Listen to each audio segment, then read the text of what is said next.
Okay, we need to talk about an industry insider who just risked literally everything to sound the alarm on artificial intelligence, because the reality of AI is moving far, far faster than the public is being told. And the people building it, they know exactly what's coming.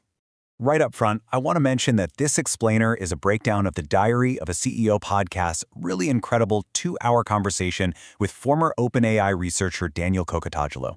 We're cutting through all the noise to bring you just the absolute vital takeaways. You don't need a computer science degree to follow this, but you do need to pay close attention because what Daniel shared is profound, and it's going to impact every single one of us.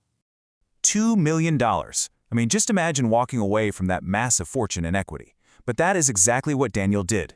He left that money completely on the table just so he could dodge a highly restrictive non-disclosure agreement, which freed him up to issue this terrifying warning to the world.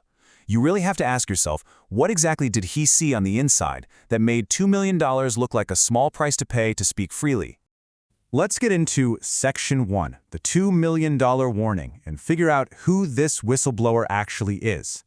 Because, Daniel isn't just some random pessimist on the internet. He was a researcher at OpenAI, which is arguably the foremost organization building this tech right now. But even more importantly, he's a world-leading AI forecaster. He founded the AI Futures Project and is the lead author of a widely read scenario called AI 2027. This is a guy whose literal job was to look at the hard internal data at OpenAI and accurately predict where artificial intelligence is heading. Which brings us to Section 2, inside the AI arms race, and what's happening behind closed doors. What he shared in that interview is honestly chilling. The private reality of AI development is wildly outpacing the public narrative. Daniel realized that the engineers and executives building AI privately believe it is coming way sooner than they're admitting to the general public.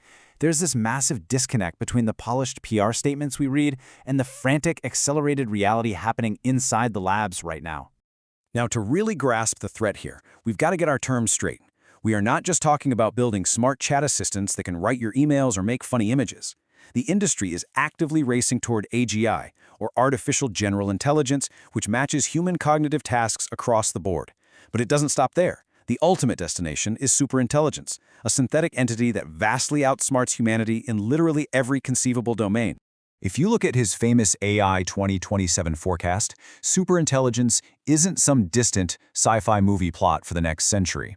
Following the launch of ChatGPT in 2022, Daniel forecasts widespread, world-altering AI capabilities by 2027 and the potential arrival of full-blown superintelligence by 2030.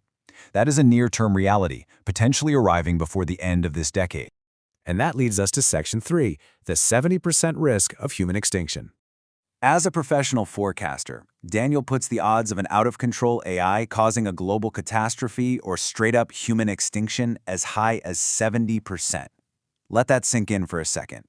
He believes there's only a 30% chance we navigate this transition into an era of safe abundance. The overwhelming mathematical probability points toward complete disaster if we just stay on our current trajectory. The logic behind this 70% figure is pretty straightforward, but terrifying. Right now, humans control the planet not because we're the strongest or the fastest, but because we're the smartest. We're the apex species. So what happens to us when humans are no longer the smartest, most capable, or most powerful entities on Earth? When we create a super-intelligent AI, we are effectively handing over our spot as the apex species to a mind we might not fully understand and certainly won't be able to control. But hey, even before we start talking about the existential threat of extinction, we face massive societal upheaval. Daniel notes that by the year 2031, AI could be capable of doing 20% of all human cognitive work. That's 1/5 of the entire knowledge economy, which would fundamentally shatter the job market as we know it. This isn't just a tech upgrade, it's an economic earthquake that's going to redefine human labor in the next few years. Okay. So, what do we do? That's Section 4, Plan A for AI 2040. It is super easy to just freeze up when you hear numbers like that. But Daniel didn't just walk away and write a doom and gloom warning. His follow-up work, titled AI 2040 Plan A, maps out exactly how the world can still navigate this dangerous transition safely. He fundamentally believes that if we're smart, proactive, and coordinated, we can survive superintelligence and actually use it to thrive in unprecedented abundance. The survival plan is actually incredibly clear. First up, the industry has to publicly acknowledge the rapid acceleration. No more hiding the real timelines from society. Second, we must halt this reckless private AI arms race, where companies are cutting corners just to beat their competitors. And third, we have to shift the vast majority of our resources away from simply making AI smarter and focus entirely on AI alignment and safety, basically making sure it shares human values. We can survive this for sure, but only if we stop competing for profit and start cooperating for human safety. And if we get this right, if we hit that 30% safe scenario, the payoff is absolutely utopian. We don't just survive, we unlock a future where AI handles the heavy lifting of global labor. In this scenario, everyone could receive universal AI dividends, basically a share of the massive economic output generated by these machines.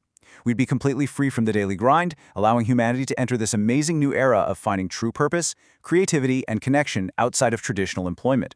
Which brings us to our final takeaway in Section 5. It is not too late. Despite that terrifying 70% risk, and despite the rapidly shrinking timeline to 2027, Daniel insists that our window of opportunity to control our destiny is closing fast. But it is absolutely not locked yet. It is not too late to change course. The future isn't entirely written, and raising public awareness is the very first, most critical step toward demanding a safer path. Look, the AI companies and insiders already know exactly what's coming. The ball is in our court now. Daniel sacrificed $2 million to tell you this truth, so the question I'll leave you with is this. Now that you know, what role are you going to play in demanding a safe AI future?